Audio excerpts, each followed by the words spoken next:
There are now over 500,000 health apps on the App Store. About 4% have got any medical research backing or testimonials. We've got apps to meditate, we've got apps to eat, we've got apps to train, we've got apps for everything. Yes. But a nutrition app gets you to eat healthy. A gym app gets you to train. A meditation app gets you to meditate. You don't actually need the apps. Yeah. So what we need to do is just simplify what is being confused, because a lot of people make a lot of money off it, but they get into it because they want to help people. Yeah. I've never met anyone in this industry who doesn't want to help. But we have all the tools that we need already.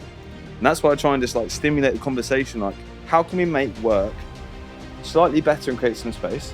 And how can we get you what you need each day?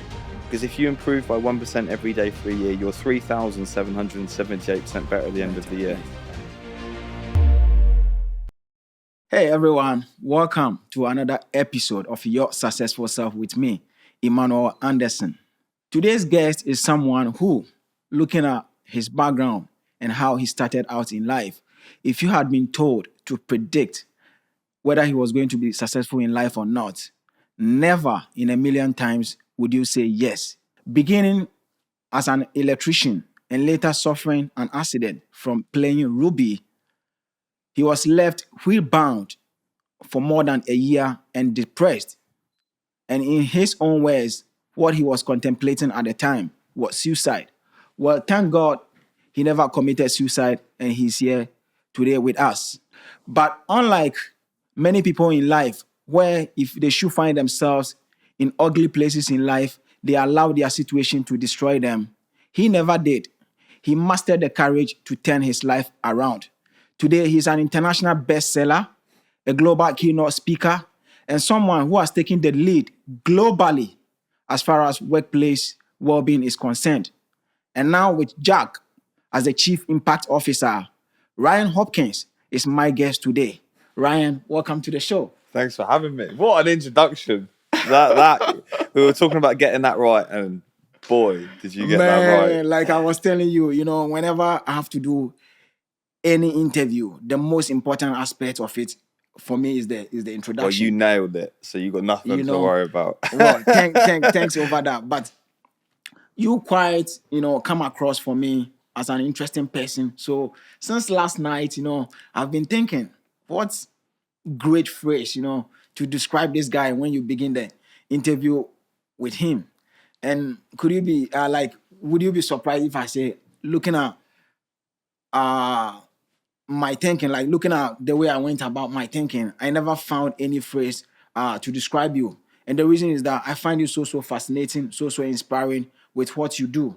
So I want you to begin from the background, where you were born, how everything started with you, even though I knew you started out as an electrician. But like I've said, never in a million times could anybody have predicted that you will be successful and be the person that you are today. So can you begin from the beginning with your life with us? Yeah, of course. Probably start at school. I was always predicted to get half decent grades, and that was in Hastings in East Sussex, a sleepy little town on the south coast. And I was predicted to get good grades, but difficult family situation, divorce, and other reasons, undiagnosed with neurodiversity. I didn't understand myself. I wasn't really a happy kid, and I grew up quite fast. That meant I just didn't get the qualifications I think I could have in another situation, but that was fine. That was just how my path was meant to be. At college, I worked full-time while taking my exams, so unsurprisingly, I got pretty shit A-levels. So it's not a surprise at all. I didn't put in the work, therefore you're not going to get it. So I was like, okay, cool. So I was working in a pharmacy at that time. So I used to do the sexual health advisory stuff. So I was 17 years old and people would come in and I'd be like, have you had sex recently? How many partners? And I'd give them condoms. I'm talking to people 40 years old and I'm 17, I'm still a child. So way to build confidence for sure. Yeah. And I was like, I want to be a tradesman, work in the trade. When you live in an area like that, it's one of the best careers that you can have. You're electrician, carpenter, plumber, bricklayer. A lot of my friends do it and earn good money, happy lives, nice and easy. And that was going to be my journey. That was it. I was going to be an electrician. I was going to do it in Hastings. I was going to have a couple of vans, few people, be very happy and relaxed. Maybe not relaxed, but happy.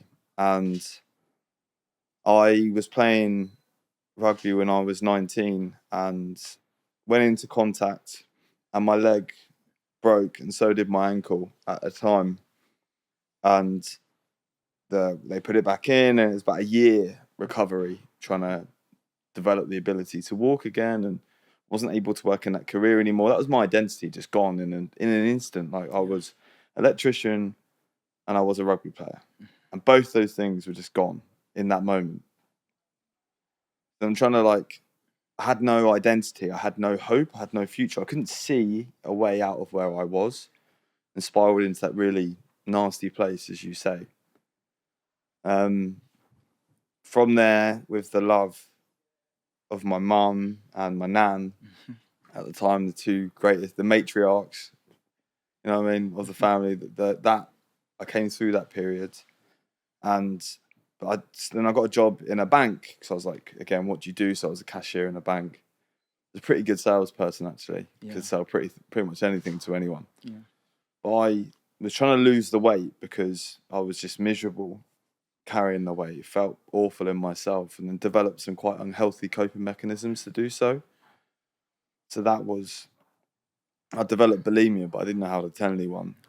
And cause it's not something that I'd never seen anyone speak about, let alone a man, let alone someone from my background. And I was like, oh, it's not something that people like me or anyone has. So how am I going to tell people? But then one day, the women from the bank sent me home. They used to treat me really well. I used to go make all the tea for all of them. I was the tea boy in the office. And they sent me home because I was unable to put my words together. I was so calorie restricted. I was only eating chicken and broccoli at the time. Wow. And it was just, then I met mum again. I told her, and then that was where the journey of recovery that began. Again, I was a cashier in a bank. It was great. I was doing like the next lot of certifications to be like a seller. Would have been good. I met someone who was quite a free spirit at that time, and she was like, "Would you like to go traveling around South America?" I was like, "Well, I don't have any money. I've never traveled outside of Europe really, but yeah, sure." Like, okay, so I saved for ages. I sold my car. I got together like £1,500. Yeah. That was everything I had at the time. And we flew one way to Argentina. Yeah. And then we started traveling around South America, working for food in the beds. We slept in bus shelters, and like, we were traveling on the cheap local buses, and taught myself Spanish. Then we set up like a hostel business with an indigenous Quechua family in Ecuador. Yeah. And I'm thinking at this point, I was like, I can do more than I give myself credit for. And I thought, if I can teach myself Spanish in 6 months and set up this business, I'm capable of more. And it was the first time in my life I was like, I think I can do more. And then I was like, okay, I want to go to university. And the only university that would have me in the UK was like the lowest one in the ranking. They were like, he's got no qualifications, he's got no A-levels, he's got no GCSEs really. Like, why would we take you? And I'm like, I don't know, because I'm a nice guy. But I put together this thing. I was like, here's my experience. I've worked around the world. I've done this stuff. And I got accepted. I went to there my first year, worked my butt off. First time in my life I could actually focus on my studies. There wasn't this difficult family situation. We didn't have to worry about money because I got the student loan. And I did really well. And I transferred to a higher ranked institution, which was amazing. But then I put a lot of pressure on myself to like get it done. Because I was like, you know how it is when you get something and you get an opportunity, like, you want to prove yourself. Exactly. Yeah. But then you do too much. And I put so much anxiety and pressure on myself that it created like this like hyper anxiety. And every time I left my flat, I felt like I was going to wet myself. Yeah. And that was just horrible for that like period. But I was big this time. I was doing loads of weightlifting. I was a big guy, much bigger than I am now. I was working as a bouncer. Much bigger than you are now. Much bigger. Wow. Much bigger. I was like, I pulled double-decker buses, and I could lift Atlas stones. And I was strong, but I was really, really unhappy inside. But finished my studies. I got a first-class degree, which I'm really proud about. I found out that I had dyslexia and dyspraxia, which makes a lot of sense in how I study. Got a job, hundreds of applications I applied. I remember buying a set of ties. I didn't own one, and they're cheap, like crap ties. One was like silver, and I was trying to like be like a peacock in this interview and be really confident. Yeah. And I listened to all these podcasts on how to like smash an interview. Yeah. But I over-indexed. I overplayed my hand. I was like trying to be like someone else, but not embracing like my history or where I was from. Yeah. And or like what I've been through, I tried to gloss over it and I only focused on the positive things. But there was so many like formative experiences that I just didn't share. Yeah. Loads of job interviews, flying all over, not getting them, not getting the job, and then finally got an interview at Deloitte to be a consultant. And one of my friends worked there, so I studied with him for ages. Everything on the company, everything I could about the business, every moment I could get with him, I was like, I need to get this, I understand this. Yeah. I got offered the job and then started there doing digital consulting, doing wellbeing stuff on the side, starting to share my story like one piece at a time as I felt comfortable.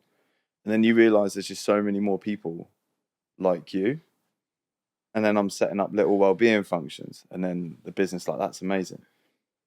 Then they're like, can you do it for all of our people? So I did that. And then kept getting put back into work I wasn't passionate about. I said, no, I think I found my thing. I was like, I can use my experience and I understand like how businesses work, digital transformation to pull it together. Yeah. So like 4 years after I joined, I left to go and lead at Sainsbury's, which was amazing. Started to write and speak at this time.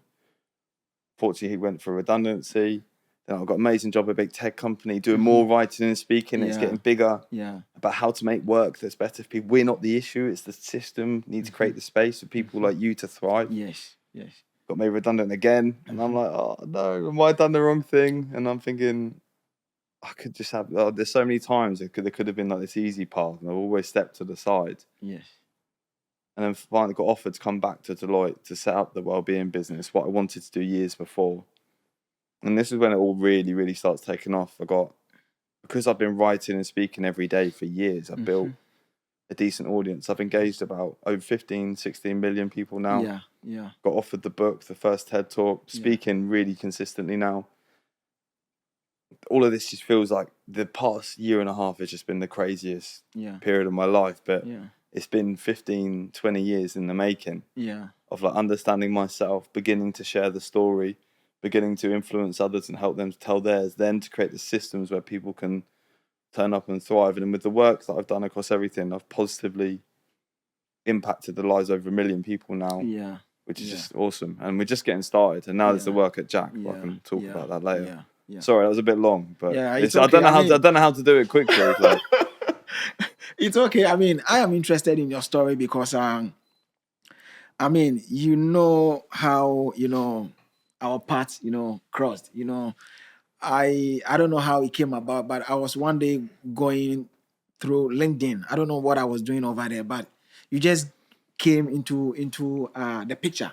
And I was like, who is this guy, So I looked into you and I was like, wow, if he is such a person and looking at where he's coming from, what he's been through, he can turn things around, not only for himself, but help, millions of people out there, then he must be an incredible guy. So that was when, I sent you the connection and we began, But I did say your connection request was unique and better than most, right? You sent this like voice note with like full heart, like said my name straight away, what you're about, what you're trying to achieve. And I was like, I get lots of DMs. I'd love to help every single person, but I just don't have the time. And your one just cut through. I was like, I can't say no to this guy. So you did the same on the other side. So that was impressive. And I'm thankful for it because I know with the kind of job that you do, there are a ton, number of people, like a whole lot of people, craving for your attention one way or the other every day. But me sending you, my connection or my voice message, trying to be in touch and, on the spot, you got back to me. I was like, whoa, that must be luck, But I mean, anyway, not luck. That was you. That was you that made that happen. Yeah. Anyway, from what I can remember, that was how we met.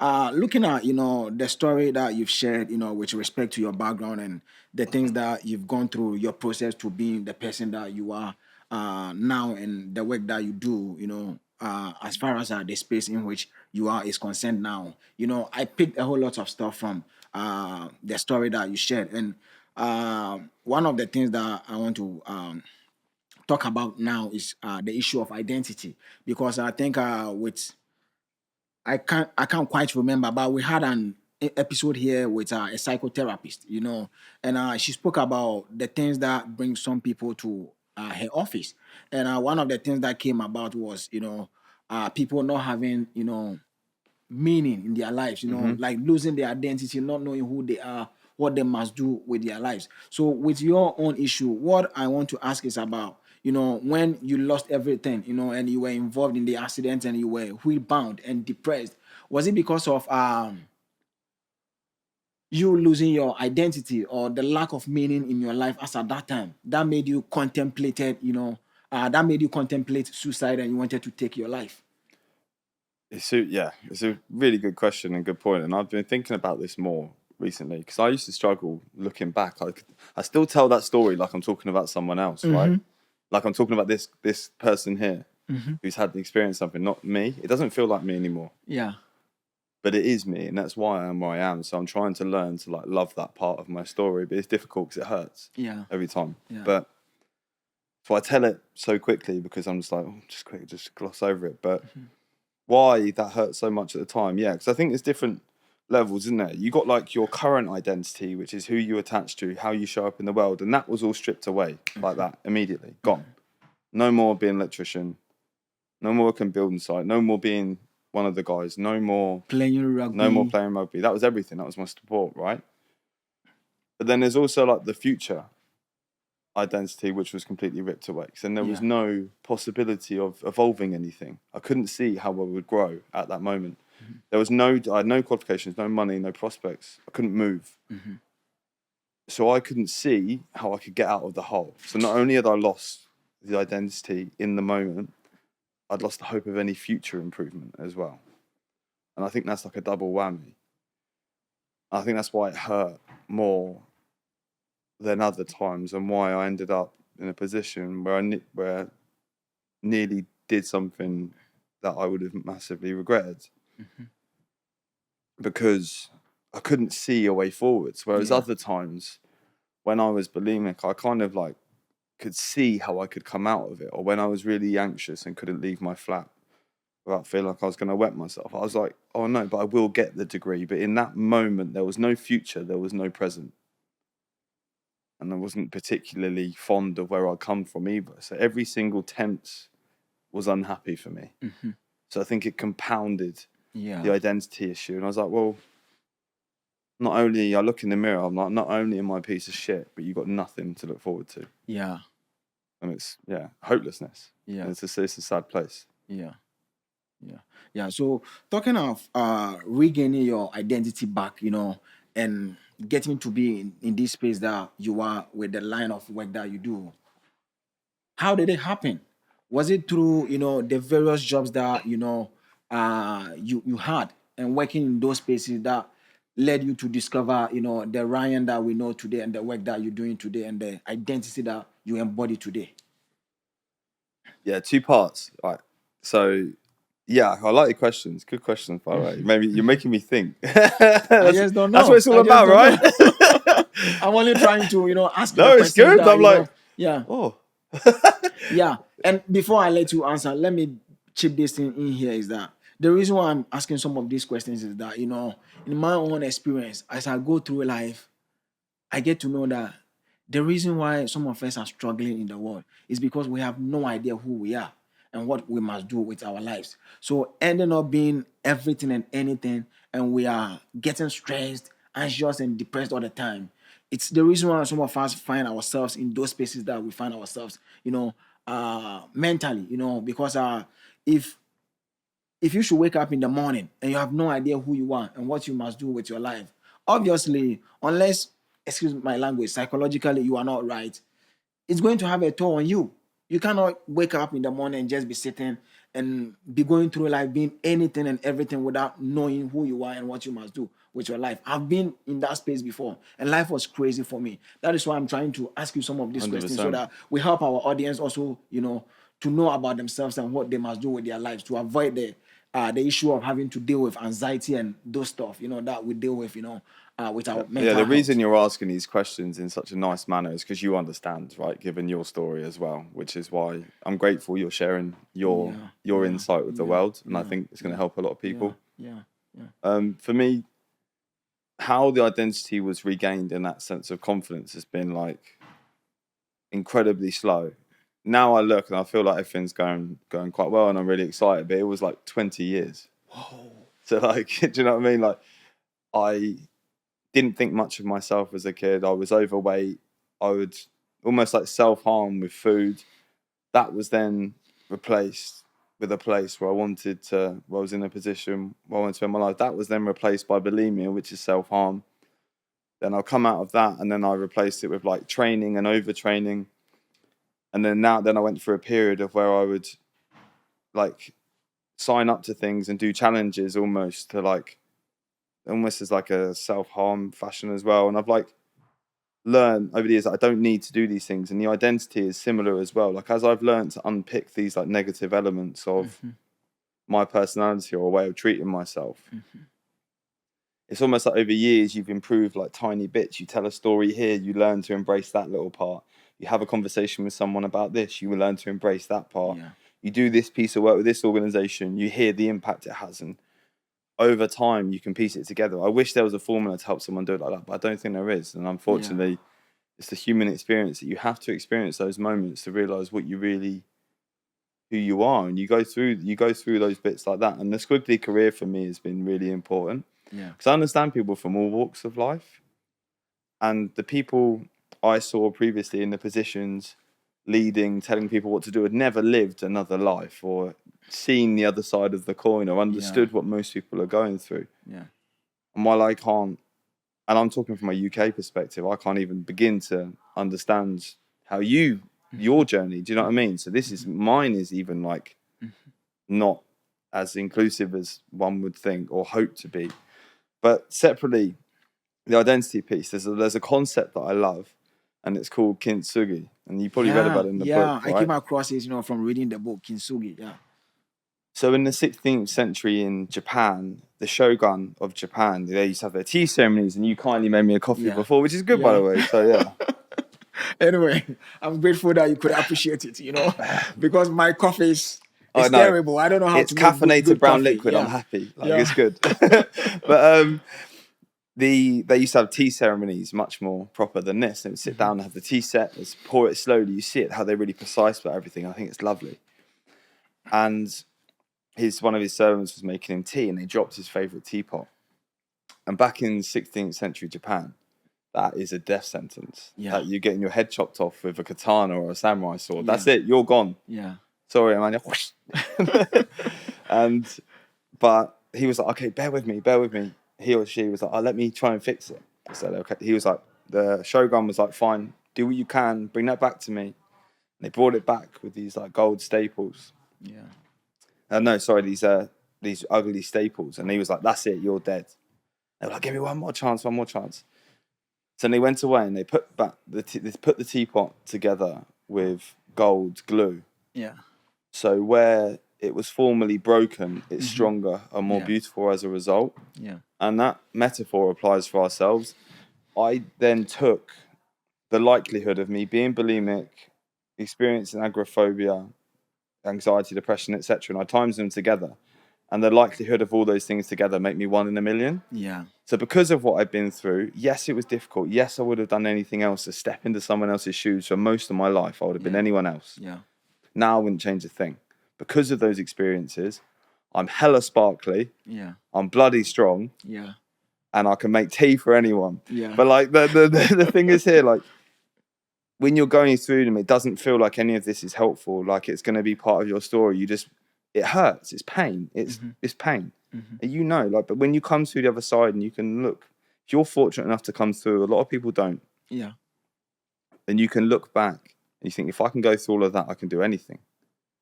So you use that. So now for the rest of my life, I will work as hard as I can to help people not end up what I did. And if they do, to know they are not alone. Right? Because it's the most lonely place in your world. And that's because of it. So like I am golden sparkly. Yeah. I'm strong as a result. Yeah. I haven't got it perfect. I'm on my journey of development and understanding and trying to get rid of still some negative behaviors, but I'm getting there. But the identity question is really interesting. Yeah. And I'm happy that, you could explain it the way you've done. But one of the things that you spoke about, in your explanation was the idea of you wishing there was a place or a curriculum or something that could help people discover themselves, who they are and what their mission in life is, so that they avoid being in some of these spaces that you have been through and other people are going through. But the next question I want to ask is, as a man looking at how we are trained to live our lives, especially as men, looking at the cultures around the world, when it comes to the issue of mental health and um going through stuff psychologically as a guy, what we normally know is that you dare not speak up, you dare not speak out, because as a guy you are trained to be bold, courageous, and push some of these things on the side, because you are a man, and if you should talk about it, it ceases to make you a man. So when people are going through such stuff, hardly do they express it, and I guess it's one of the things that makes them end up committing suicide and stuff like that. And I know how difficult it is to express what you are going through as a guy. I mean, I've been there and I know how it feels. But what I want to ask is that, and I know definitely it was also difficult for you, at the beginning stages of your journey, having to, tell your story to the world and stuff like that. How was it for you? How difficult was it for you? And how did you go about the process, telling it to the extent that, it got to the point whereby you felt confident within yourself, and you started, voicing out more, and it's leading you to, give talks around the world, to people on mental health issues and, mental well-being in general? There's different challenges for every demographic, right? So you can cut it men and women. There's differences there. Women mask much more with regards to neurodiversities. Men bottle it up, which is why 75% of suicides are by men. Women suffer more with mental health conditions, or perhaps the men are not disclosing. There is need to do for absolutely everyone, regardless of their walk of life. But for me, what fed my bulimia for 8 years was I struggled with my weight where I was younger, and then after the accident, it was how I defined my sense of self-worth. I was bullied as a kid, so that had very little thought about myself. I then began to obsess over bodybuilding articles and compare myself to other men in amazing shape.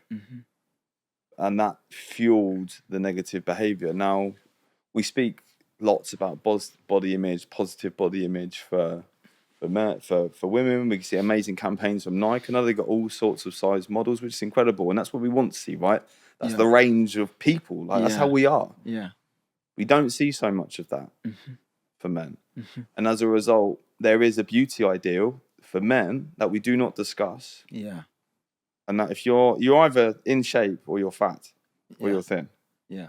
Come again. Whereas, that's you're either in shape, you're like muscular, you're in good shape, you're fat or you're thin. You're a piece of shit. That's it? Yeah. Yeah? Yeah. But if you're female, like you can be curvy, you can be voluptuous, yeah, you can be all these positive things. Yeah. And that's amazing that we've done that work. But that also means, as I said, that a lot of men are struggling with that, with body image issues, and that manifests in different ways, right? Yeah.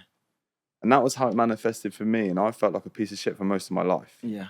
I'm still working with it. I'm not the biggest, I'm not the leanest, I'm not the fastest, I'm not the strongest, I'm not the fittest right now. Yeah. I'm probably the happiest in my body I've ever been. I've got a bit of love handles. That's okay. That's a couple of beers and a bit of cake on the weekend. Yeah. It's party up here. I do the work and then I relax about the rest because I just want to enjoy the process. But I think that was exacerbated, or perhaps the perception I had of what a man should be as a boy stopped me from speaking up sooner. Yeah. But then now with the conversations I have with men, with women, with everyone, you see that we're all going through some form of shit. Yeah. And 1 in 4 of us are experiencing symptoms of anxiety or depression right now. Yeah. 1 in 3 for 18, 24-year-olds. Yeah. So either you are struggling right now or someone you love is. Struggling with it. Yeah. Exactly. Yeah. So no one you know doesn't experience anything with regards to this subject. Yeah.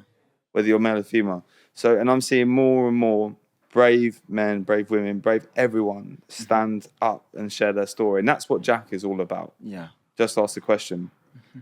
Because if I had someone who shared their story, understood bulimia, that it isn't this weird thing, it's something I can talk about, manage, then perhaps I would have sought support much earlier than I did and not nearly end up in hospital. Yeah. But there wasn't the discussion years ago. It is moving forwards. But we talk about it in the past tense. So I can easily talk about, not easily, how I had this, how I was there, how I felt this, how I experienced this. But I wouldn't speak about it in the present tense. Yeah. So we've almost got like a past tense issue. Like we've got no issue with talking about it in the past tense, but we don't talk about it in the present. And you take some sort of bravery to come forwards and have a discussion around how you're feeling currently. And that's the work we need to focus on. Yeah. Yeah. Continue to create the space where people feel that they can turn up and be themselves. Yeah. And that's the importance of like inclusion, right? Regardless of your demographic, regardless of your upbringing, however you think, feel, currently, we are open and welcome here. Yeah. And that is the challenge of the workplace at the moment, to create that space. And some are doing well, some not so well, but that's why we do what we do, right? Yeah. Yeah. Yeah. And I want to be emphatic that, looking at the way you go about, presenting yourself and doing the job, I need to be honest that it's so awesome. And the reason why I'm saying this is that you kind of have a way to go about, doing this job that you are doing, that, hardly do I see people out there in similar spaces, going about doing, similar work. And the reason is that you try as much as you can to, add, like trivialize the whole thing, like you try to make it fun. You try to make the whole thing open, that if someone is in such a space, psychologically, if someone is dealing with mental health issues out there, they can boldly come out, and express whatever that they are going through for a solution. And for me, the more I look at it, the more I go like, this guy is an incredible being. Like, how are you going about doing the work? So what I want to ask is that, I mean, you've traveled all over the place, the globe, as far as the work that you're doing is concerned, and you've given talks, on big platforms, on big conferences with respect to mental health issues, and and stuff like that. In your own experience, how would you say the subject of mental health, with respect to guys, is currently? Do you think the narrative is changing because people like you, have come out, to share their stories, and you keep on being on that journey, voicing out, talking about it, and encouraging people to come out and also, talk about their stories and share whatever they are going through for solutions? Do you think the narrative is changing around men especially? Yeah. Good. Yeah, good. Nice. So I'm not a mental health expert. I'm not a psychologist. I'm not a doctor, although I hope to start a PhD soon.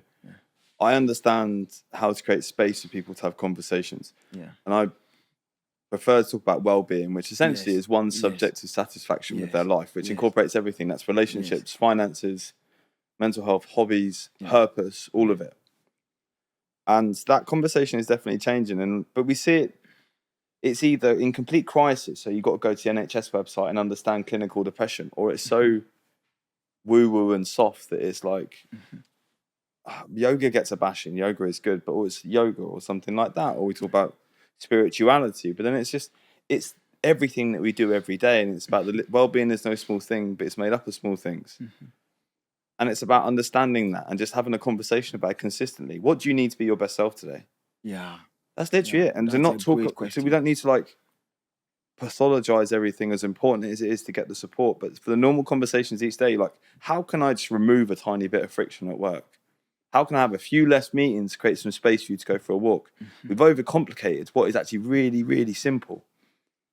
There are now over 500,000 health apps on the App Store.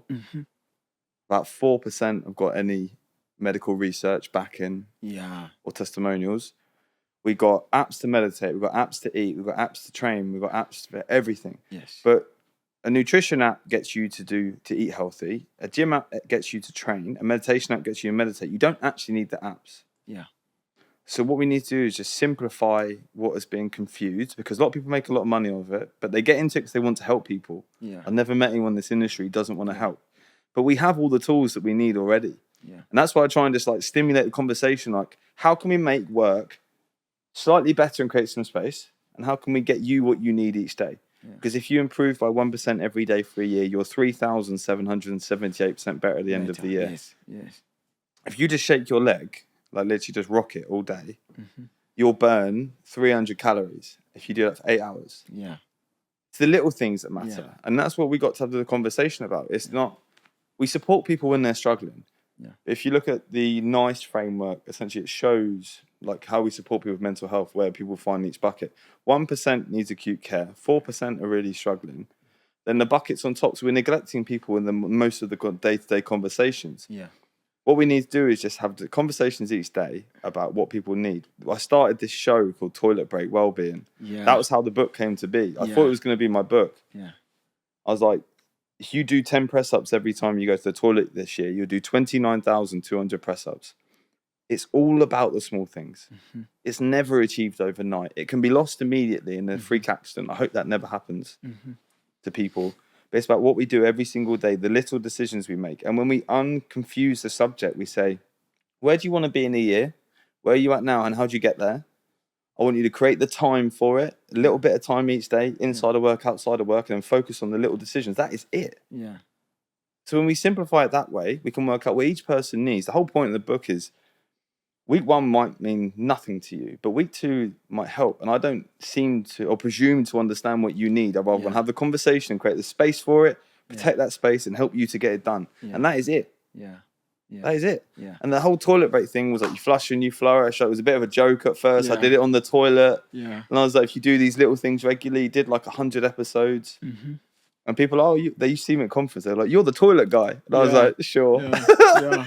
But like that is it. Yeah. And that we need to bring the conversation back from like simply anxiety or depression or something else. As important as that is, the awareness days are so important. But let's discuss what we need every day and make space for it. Yeah.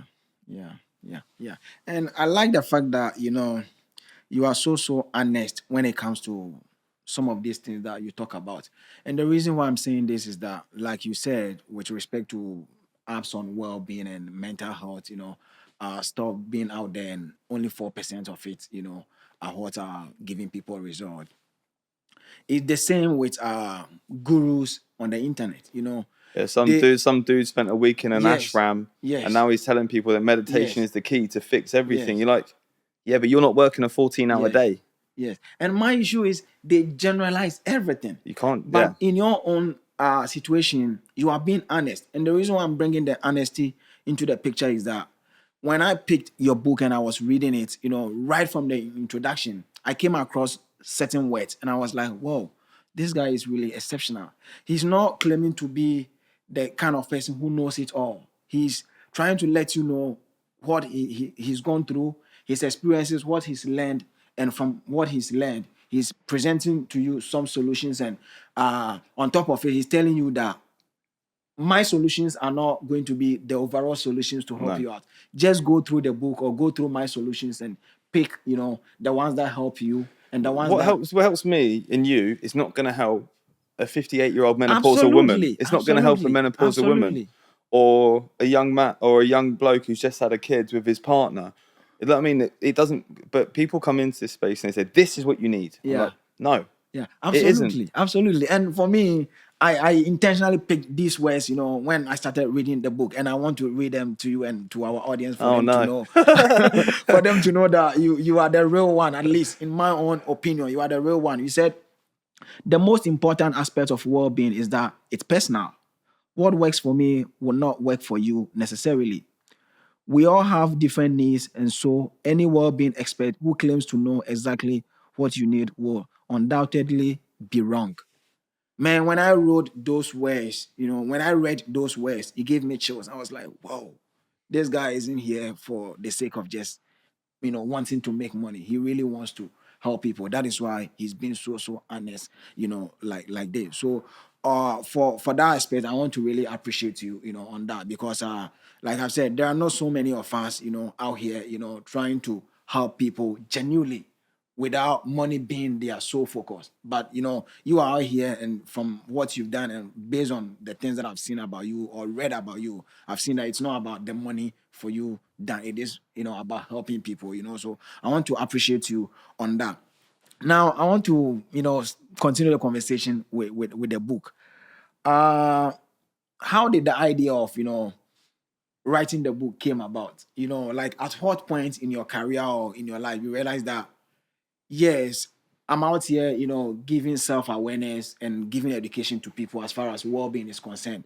But looking at what I see at the marketplace, I think, something is lacking, so I should take the step to write a book, to fill that void, to help people. At what point did you conceive the idea that I have to write the book? And even writing the book, what was the process like for you? Because I don't know, but and I stand to be corrected if I get it wrong. You aren't professionally trained, as a writer. No. I'm dyslexic. Yeah, you just someone who had the passion and Yeah. saw a problem at the marketplace, and you decided, I'm going to, provide a solution for this. So, at what point, like I've said, did you conceive the idea of writing the book, and how was the writing process for you? 2 questions, right? So I'll revisit them Yeah. separately. Yeah. The first video I did for Toilet Break Wellbeing Yeah. 5 years ago, I said, this is going to be a book. Yeah. So I thought, I want to do something a bit fun. That's almost a bit like tongue-in-cheek. Yeah. So it's a bit silly, but equally has a lot of meaning and might give people little things that they can focus on. Yeah. And I said with video 1, this is going to be a book. So I wanted to make it in public, like sharing the videos with people to collect feedback as I go. And in the comments, I'd always update my notes on the back end. So I'd be like, oh, this week we're going to talk about the spotlight theory. The fact that no one gives a shit about you, basically. They're all worried about what they're going through. Yeah. Right? Yeah. And it's actually a really nice feeling because we always feel like the world's watching us. And there was a study, they made people wear an ugly shirt and they were like, can you guess how many people are going to care about? And they were like, everyone. Yeah. Actually, in reality, most people didn't notice. Yeah. Because they were worried about what they're going through and what they're wearing. Yeah. So say I did a post on that. I shared it. I said, no one cares about you and it's a wonderful thing. Unless you're Taylor Swift, then everyone cares about you. We all love Taylor. Do you know what I mean? And I'd always like do it, try and have a bit of fun with it. Then I'll get comments and people saying, oh, have you seen this study or this? Or I'm lucky to be connected with some amazing people who share lots of knowledge with me in the content and the debate. So it's just updated everything. So I was almost like crowdsourcing every chapter as I went. And it was going to be Toilet Break Wellbeing. That was the proposal for the book. But when I was lucky enough to be introduced to the publisher by a friend of mine, Petra Velzebor, who I appreciate a lot, she introduced me. I had a conversation. Here's my idea for the book. They were like, that's not going to sell. I was like, oh, okay. Well, no worries. So I'd done 100 and something chapters at this point. I was to 500 words. They were like, come back, try again. So I did another proposal. And I wanted to call it Making Work Less Shit 1 week at a time. Like a bit of fun. Work that's not fair on work, but the title would help to engage people.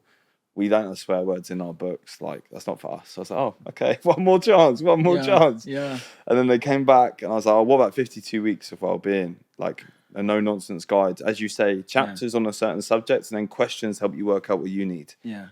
And they were like, okay, I think this has got legs. Yeah. So signed the deal. Was it last February? Started writing. I used to go to Weatherspoons in Putney every Saturday and Sunday. Sit at the same table 212, order the same thing. Wow, table 212. I'm sure the guys over there recognize you for it. Every morning I was first in the door and I was like, all right, how's it going? All right, Paul. Like Cassandra, you're all right. Yeah, table 212. Yeah, that's it. And I go to the same one. I start writing at about 9:30. I'd stop. I'd finish about lunchtime. I'd go home for lunch. Then I'd come back in the afternoon. So I'd do 8 hours of writing every Saturday, every Sunday for 18 weeks. Yeah. Taking each of the videos, the notes that I collected and building that out. So I had about 500 words for each chapter already. Yeah. Then I had to pick the top 52. Then I broadened the chapters out from 500 words to 1,500-ish, doing more research, building out the tips. I had to do 2.6 chapters a week. I worked out when I was starting. I had like an Excel sheet. Yeah.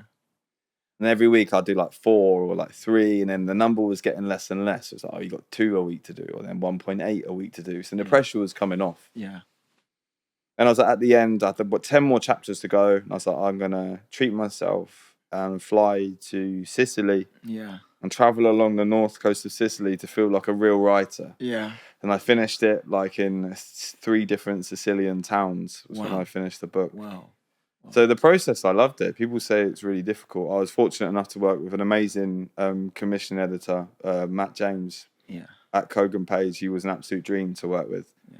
So I loved it. I loved the whole process. I like making the content over 5 years. I've loved having conversations with people, meeting incredible people, because of every day I put stuff out there. It's a lot of work. Yeah. I do it in the evenings. I sometimes do it on the weekend, but I love it. Yeah. And I would do it if I wasn't. I don't get paid to put that out there, but like, it's built an incredible network of people, and it's afforded me so many opportunities, because I want to like share my experiences personally, what I see work for others personally, the data and the research. I've got a knack for remembering figures as well.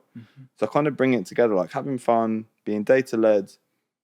And I think I'm carving out a really nice space in the industry, someone that's doing it with full heart, but can be trusted because it's all researched. Yeah. Like, we don't have it perfect at JAAQ, but we share it fairly openly. And we're like, we're a platform as well. We don't have it all together. We're building consistently, but we're seeing some amazing results. And hopefully by wearing that transparency openly, we're going to build trust as well and help a lot of people. So that was it. That was how it came to be in the process, but I loved it. Wow. I mean, you said you loved the process, but most people talk about, book writing being, the process being very difficult. Like, let me be honest with you that I'm one of those people. Man, I mean, I've just come out of, working on one, even though I'm not published yet. But not yet. Trust me, yes. It will be. I hope so. Yeah, but I know that. Yeah, but trust me, Ryan, the process was really daunting for me.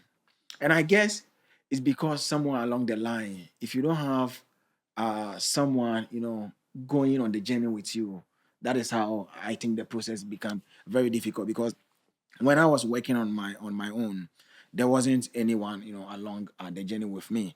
I have no writing background, I have not been trained, professionally in literature, or when it comes to doing some of these things. Even though before the time I had started writing on medium.com, publishing articles over there, and I was. That's how we do it, though. We practice in public. Yes. Like, we're not going to get it right all the time, are we? Yes. My book, I was blessed, is 52 micro things. Yes. So it didn't have to flow, the whole thing. Yes. My own criticism of my book and others has been, it can be a bit repetitive. But I'm like, yes, it's 52 weeks. You're meant to read it 1 week at a time. Yes. When I'm going to start my next one soon, it's going to have a complete narrative throughout. Yes. So I think it's going to take more work, and I don't know how that's going to be. I think I was fortunate to be in this position. I think you have done one before, so it's going to be way easier. I hope so. Way easier. And I mean, let me bring the conversation back to the book.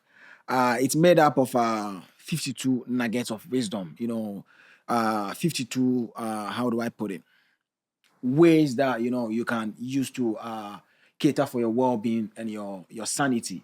And when I was going through it, among all the ideas that you present in there, the first one that you started with was taking a stroll, movement. And I was like, out of all these ideas that he's presented in the book, why did he begin with taking a stroll or movement? Why is that very thing very important that out of all the ideas, he never started with any of those, but he started with this very idea? So I want you to talk to us about the importance of that, very thing, taking a stroll, going out for a walk, movement in general. Like, how is it important to our well-being and our sanity in general? Yeah, nice. There's no specific ordering on the importance of them, but like the reason it was the first, because it was coming out early January, and I used to hibernate in the winter. I would never do much movement. I would be in the gym or inside. Yeah. And my brother said to me once, he goes, "There's no bad weather, only bad clothing choices." Yeah, yeah. I came across that quote in the book. Yeah, that's my so powerful. That's my brother. He said that, and I was like, "Oh, damn!" So now, every day, regardless of the weather, I'm out and I'm moving, and that's probably where I get the most clarity every day, and I feel the sense of peace, because you know how it is. The day can be long. We start early. I do some content in the morning. I work. The days can be really long for me sometimes, but because we've got amazing opportunities. Then I might be doing more in the evening. So there's very small windows of time in the day where I can actually get some peace or listen to a podcast. Yes. I'm listening to like all the short history of podcasts at the moment. They are so good. Yeah. I've got the Mongol Empire on at the moment. So Yeah. it was super interesting. Yeah. But they're my like happy spaces. And then the whole point of the book is people say you have to do these extreme things or long courses or you got to train for years, or you see Russ Cook running across Africa, which is amazing and so inspiring, but that doesn't work for most people. Yeah. So I'm trying to make it that everyone can participate regardless of your situation, your fitness level or anything else. Even if you're in a wheelchair, going for a roll, like whatever, like it's about just getting outside and getting that movement going. And so I was like, the tips of the book, I want to be super practical. I thought, if I can do it for this, I can do it for the rest of them. And my favorite one from that chapter, you're testing me now and see if I can remember them, is pins on your mat. So if I'm at home, this is my central location, and I know I've got 25 minutes to walk, I would pin somewhere 10 minutes away each time. I could look at the map and think, what are my choices for the 10-minute there and back, 10 minute there, 10-minute back walk. If I got 45 minutes, I got the 20-minute pins and the 30-minute pins.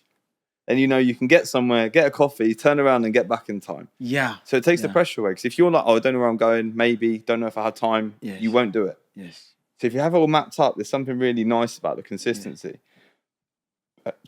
And during the pandemic, there was a beautiful cemetery near where I lived. And I just did the same lap every day. Margravine Cemetery near Barron's Court. And it's absolutely beautiful. And you take your time to walk around there. And I kind of got used to the graves. So I would walk and I'd see the names. And there was a memorial that's hidden in the back of the cemetery. Yeah. That was from World War II, from a factory, a munition factory in West London. Yeah. There were a bunch of women and one male foreman who was older passed away. Yeah. And they were building munitions for the war. And I walked and I thought, finding this and just that peace, and then I thought about what those people were going through, and that's just because of this walk. And that was just the most like calm part of any day, was just doing the lap around this cemetery, and I'd take my headphones out while walking around it. And it's the simple things, as I say, with well-being. And it isn't a course that someone's trying to sell you. It isn't an app. It isn't a solution. It's about the little moments and the little things that bring you joy, because that's all there ever is. And if you can just start with having a walk, the most simple thing possibly, and create space for that, it will make impact over time.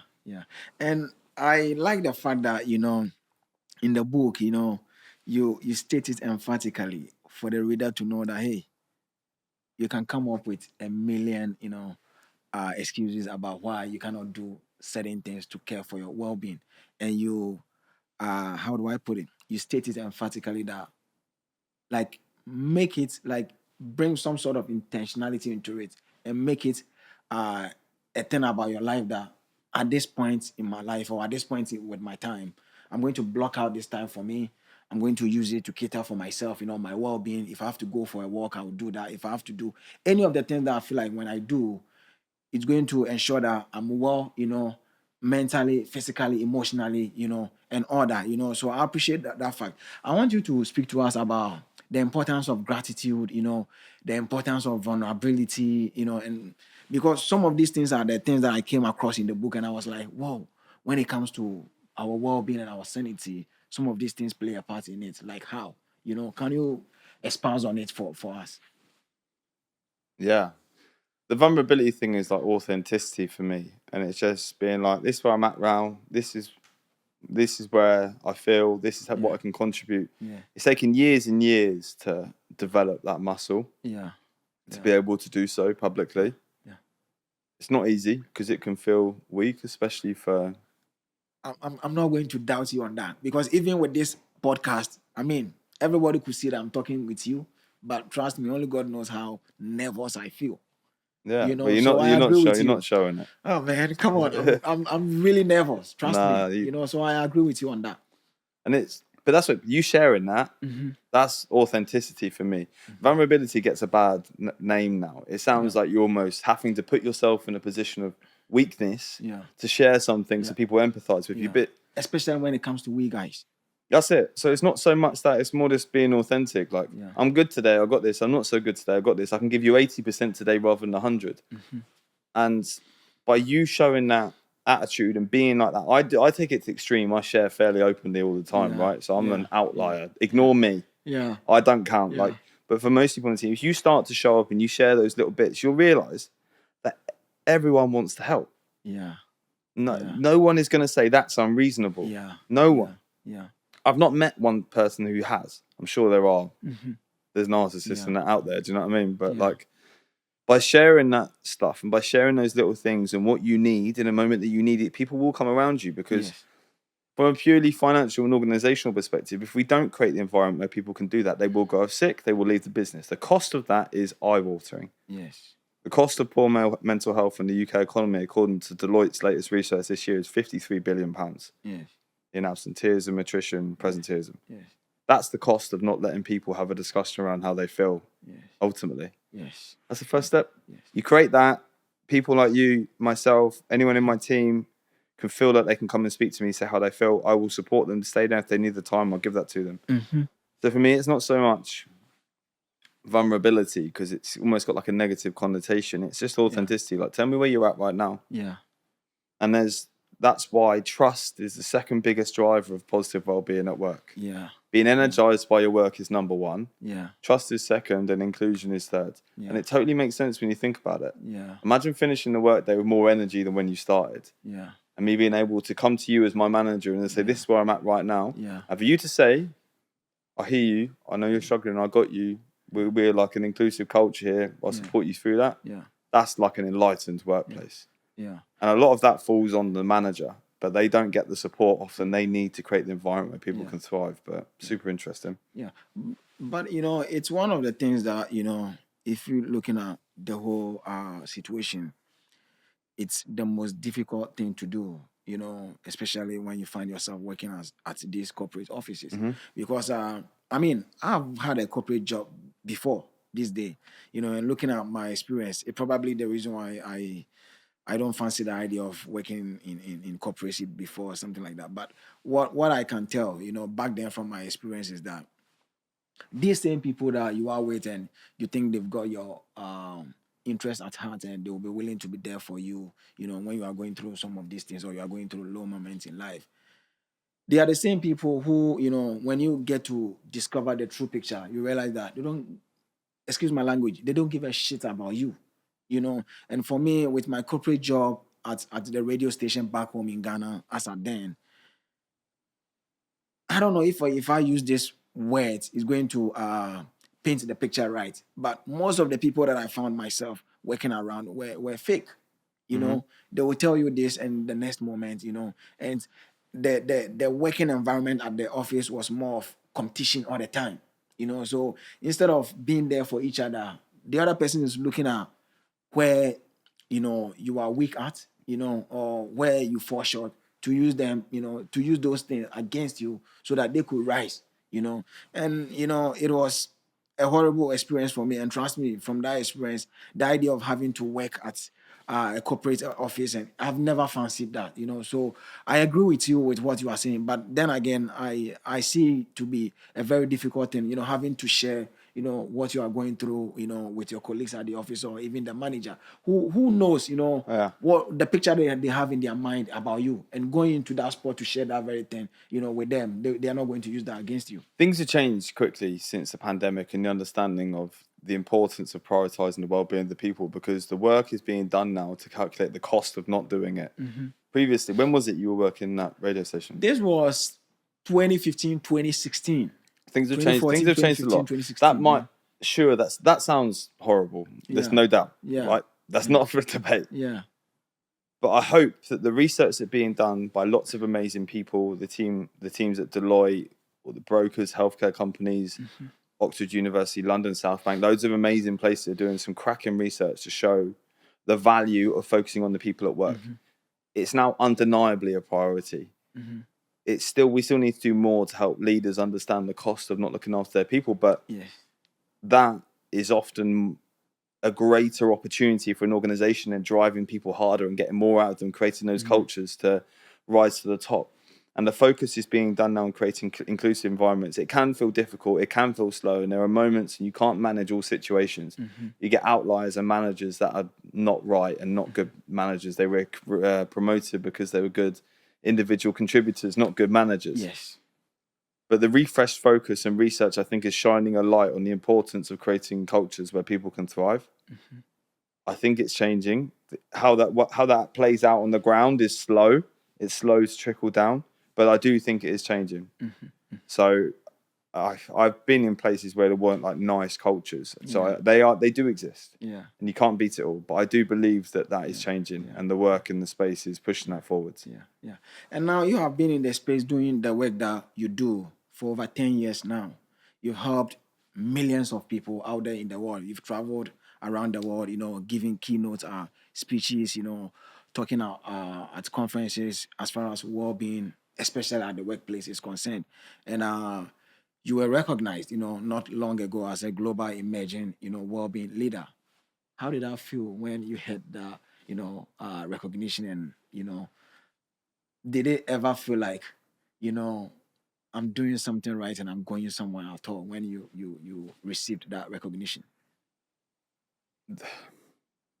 That was, for a while, that was my focus, to try and get those, to prove to myself that I was doing the right thing. Yeah. I've been put up for quite a few really cool awards, and some amazing people have won other times that totally deserved it. And I've kind of taken my focus away from those. They're difficult to, I'm still like, oh, okay, sure. And then carry on. Yeah.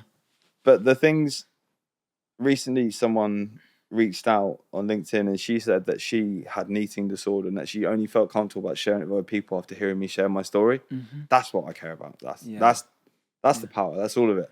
That feels 10x better than getting recognized on the Inside Out leaderboard. One of my colleagues yesterday said, because I said beforehand, I know I can be difficult to manage because I've got ADHD, I run around a lot. Yeah. I can be a bit chaotic. I interrupt people in meetings because I get excited, and I don't mean to be rude. It's just because I'm like, and I'm like, oh, I'm sure I'm a nightmare to manage. And he said, you're not a nightmare to manage. You're really quite pleasant to work with. And those things now for me mean more, especially the feedback from the woman who felt she could speak about how she feels. Yeah. That's why I do the work. That's what I hang my hat on. Yeah. The numbers are good. The accolades are cool. The engagement's cool. But the whole reason I do it is to, if I could look back in time and speak to myself when I was struggling, that's the person I want to help. Yeah. And when I see that come through, there's no feeling like that in the world. Yeah. Yeah. And I guess this is what life is all about, sharing your truth, and being authentic, whilst you give people the permission to also come out with whatever they are going through and share their truth and, find solutions, and saying this, it brings me back to a poem I read somewhere by the American author Marianne Williamson. Is it Our Greatest Fear? Somewhere in the poem, she speaks about, when we give ourselves the light, when we give ourselves, the opportunity to shine through sharing our stories and being vulnerable, we give people the opportunity to also do the same, and together, we bring each other up. So I appreciate you on that. The next question I want to ask is that now you are with JAAQ, as the Chief Impact Officer. The impact that you're having on the world as far as well-being, being it at the workplace or in whatever context is concerned, is also awesome. So if there is someone out there watching us, and they are going through issues, mental health issues, or they are facing issues with their well-being, what are some of the ways or the procedures that they could go through to be in touch with you, JAAQ, and, seek help? Yeah. So when I saw the platform last year, I was like, it was going really well at Deloitte. I had an incredible team. Yeah. Really excited about the journey. But when I saw this, I was like, this is going to change the world. Yeah. And we work with incredible workplaces to give them workplace experts in the platform. It's the most engaging platform I've seen in the space. It's like TikTok style and feeling almost, but validated by clinicians, Yeah. with celebrities, sports star, experts, and I'm like, that's amazing. Yeah. You do this incredible work with workplaces, with Bupa, NatWest, Workday, loads of cool companies, Yeah. and there's more and more coming on. But the reason we do all of that is so we can give JAAQ to the world for free. Yeah. So JAAQ stands for Just Ask the Question. Yeah. JAAQ.org is free for anyone. Yeah. Addiction, perimenopause, postnatal depression, anxiety, any hopeful potential thing that you could be experiencing as a person, we want to provide the answer. We want to find someone who's been through it, who's brave to share their story, and the expert sitting next to them who can give you the right information to help you start your journey. Yeah. We want to be the ultimate spark of like motivation and awareness, where someone can see they've got an issue and then they start their journey to get the help they need, or hopefully they can actually not get to the point where they need help. They can have discussions in day to day and we can make things slightly better. We had some feedback from someone at NatWest. They put JAAQ.org on all their screens, all their branches for a day. And someone emailed in and said, I didn't know I was depressed until I saw Alistair Campbell's conversation on depression. And she was suicidal at that time, and she didn't know why. Yeah. So now she saw the conversation. She understands where she is, and now she's getting the help she needs. Yeah. That's everything. Yeah. So now when we're adding people all the time, we're working with Adidas, Formula One, with rugby teams. We're hoping to get a Premier League football team on soon. We got celebrities you recognise and know. Yeah. And because of this, the success of that, we're now building a platform for kids called JAAQ Junior. Whoa. For 8 to 13-year-olds. You guys are doing amazing. Yeah, the whole point of everything we do is just to give people the right information, the right format, the click of a button. Yeah. TikTok is now the #1 resource for mental health information globally. Yeah. Yeah. That's where people get their information. Yeah. And it's not validated. It's from creators. Yeah. It can be quite dangerous. They're doing good work though to change that. Yeah. Credit where credit's due. Yeah. But we want to essentially provide the resource that people will know is all validated, is credible, and give them the information they need, then pathway to where people could start their journey. So I would say check out JAAQ.org, ask a question, and if they think that they're alone in this journey, trust me, they are not. Yeah. And I must say, you guys are doing an incredible job, because before this day, going through, you and JAAQ and the work that you are doing, I was like, wow. If some of us, from the beginning stages of our journeys, through life had got, access to some of these resources and some of these people, we probably would have been in better spaces now. This is it. So I need to be honest with you that I appreciate what you guys are doing, and you are doing quite awesome. Now we're going to wrap up the interview, but before that, I want to show the book to the screen so that our audience, and whoever is watching could have a feel or see how it is, so that they grab a copy for themselves. The book is 52 Weeks of Wellbeing, a no-nonsense guide to a fulfilling work life, written by yours truly, Ryan Hopkins. Grab a copy for yourself in all bookshops, globally, both online and offline. And trust me, you would benefit a lot from it. It's getting republished in Korean and Arabic soon, so I'm going to have to learn some Korean and Arabic to talk about it. Yeah. So you've heard it here. Grab a copy for yourself and for your loved ones, and let them also benefit from it, because I have read it, I've gone through it, and I can testify to the content in there that it's really, really helpful. And if you should grab a copy, it's going to help you as far as your well-being is concerned. Ryan, now my last 2 questions before we wrap up the interview. Where can people find you? Social media, if someone wants to be in touch with you, where can they find you? Yeah, we were joking before this, and you said you got hold of me through my girlfriend, so don't do that. She'll kill us.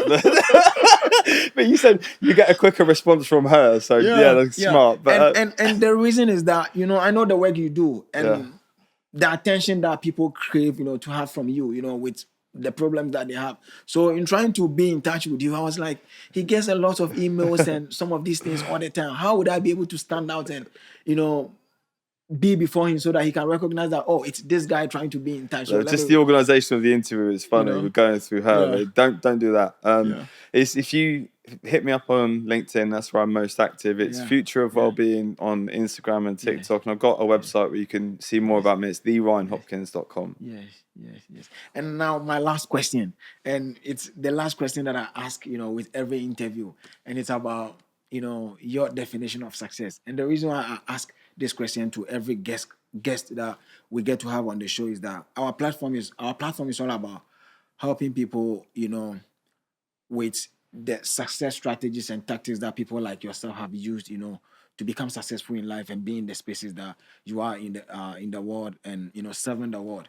But as much as, we are all about that, I know that when it comes to the definition of success, everybody has their own definition.